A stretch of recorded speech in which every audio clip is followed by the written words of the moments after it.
සිතේ හොඳ හැඟීම නරක අතට පත්වීමට බලපාන කරුණු කාරණා අතර මේ මොහොතේ එනම් වර්තමාන කාලය තුළ නොමැතිව අතීතය හෝ අනාගතය පිළිබඳව පසුතැවිලි කරුණු කාරණා මෙනෙහි කරන විටදී ඔබේ හොඳ හැඟීම නරක අතට පත්වේ. හැඟීම එසේ වූ විට ඔබට අවැඩ අයහපත පිණිස කරුණු කාරණා ආකර්ෂණය වේ. නමුත් වර්තමාන මොහොත ඔබට කිසිදු ගැටලුවක් අවුලක් නොමැති තැනකි. සිතන්න මේ මොහොත ආශ්චර්යමත් මොහොතකි.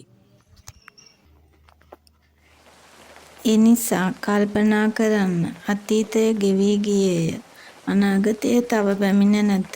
අපට පාලනය කළ හැක්කේ මේ මොහොත පමණි.